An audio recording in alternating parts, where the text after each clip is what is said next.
So election interference from one country into another is not exactly a brand new thing, but I think for a lot of Americans, when you hear that, you think of one particular election and probably one particular country. But even in that case, and I think you know which one I'm talking about, it actually goes back quite a ways. And we're gonna learn a lot more about that. Also the current state of how countries might interfere in the current election. We're joined now by the author of Rigged: America, Russia, and 100 Years of Covert Electoral Interference. There's the book right there. David Scheimer, welcome to the Damage Report. Thank you very much for having me. I'm excited to be here.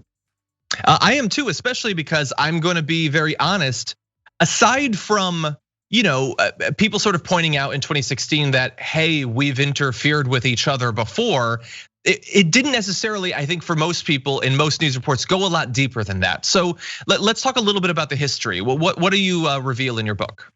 So that's exactly why I wrote this book, because I was alarmed, frankly, that after 2016, so many commentators, so many analysts tended to treat foreign interference in the 2016 election as somehow new or unprecedented, which to me is actually quite dangerous, because if you treat something as unprecedented, what you're saying is there's no history behind it. You're saying there's no way to really understand it, and that gives rise to rumors, myths, and misconceptions. So what I do in my book is I restore history to the subject of covert electoral interference. I show how the Soviet Union and the CIA interfered in elections all over the world during the Cold War, how Putin's Russia is now interfering in elections again on a global basis, and only then do I examine Russia's 2016 operation and its aftermath. And throughout, I seek to analyze what are these operations really about, drawing on archival research and interviews I did with more than 130 people, including 8 former CIA directors and a former KGB general.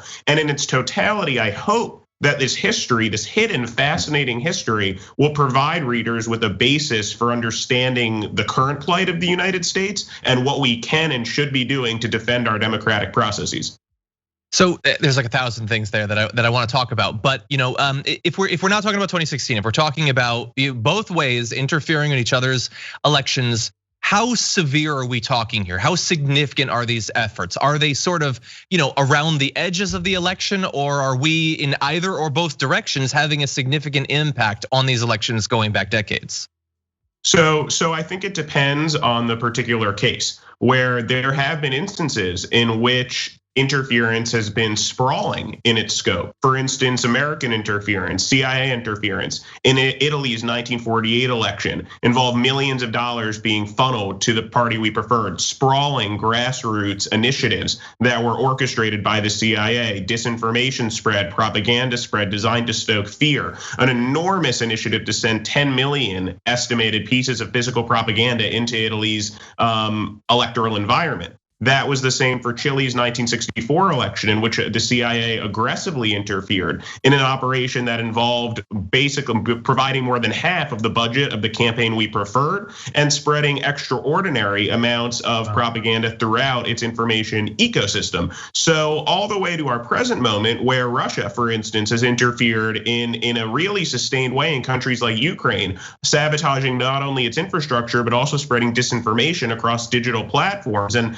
what I would contend is not only that these operations are fascinating, but they're also instructive, because the ideas that underlie them, manipulating people versus manipulating ballots, how you go about doing so, how you get at another country and redirect it or disrupt it, are familiar across time and across space.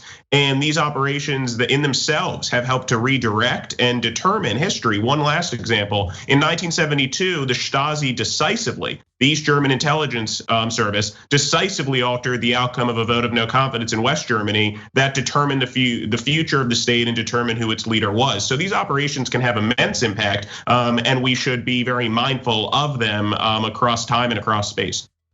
Wow, yeah, that's amazing, especially considering that it's still going. So you mentioned earlier that we should think long and hard about what the goal of this election interference is, what they actually want. So for the US and for Russia, what do we actually want? And is that different than it was 10 or 20 or 50 years ago? What's the goal of this sort of interference on both sides? So I think that's an essential question, and the objectives have evolved. Where during the Cold War, the Soviet Union was trying to support leftist candidates, America was trying to contain them. So that was a very straightforward proposition. Whereas in the 21st century, America has by and large moved away actually from the game of covert electoral interference, whereas Russia has doubled down on it, is interfering in elections around the world, not in support of an ideology like the Soviets, but rather in support of authoritarian-minded, disruptive candidates who will divide their democracies from within and from one another, who will showcase to the world the vulnerabilities of the democratic model, and who will help to discredit, diminish, degrade, and ultimately tear down their democratic systems from within. Because Vladimir Putin believes that he's locked in not in an ideological struggle, but a power struggle with the West. And by tearing down democratic systems as an end in itself, by supporting corrupted, divisive, exclusive, nationalist politicians in countries around the world, he's helping to enhance, from his perspective, Russia's relative power and to diminish America's relative power in the international system. So you said there that the U.S. has backed off some of the covert, the interference from before. Can we broaden that to say we're not interfering, or is it that we're interfering in different ways? So I would say that I study something very particular, which is covert action programs to interfere in elections. So those are executed by CIA. America is still overtly engaging with electoral processes, primarily through democracy promotion exercises, whether through the State Department or through NGOs. And America has not banned the practice of covert electoral interference, as I believe it should. The last documented case that I could find, and I was able to confirm, of the CIA interfering in a foreign election was in 2000. And I interviewed Bill Clinton, and he acknowledged authorizing an operation to work against the tyrant Slobodan Milosevic in that election in order to enhance and support his opposition before the election.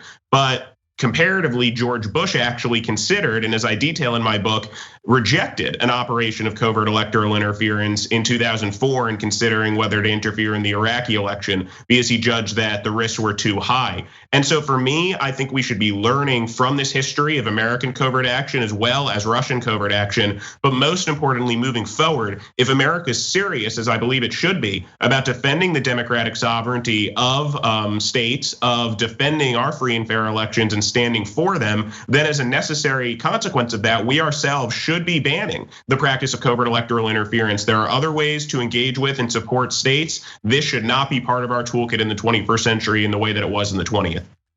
I certainly agree.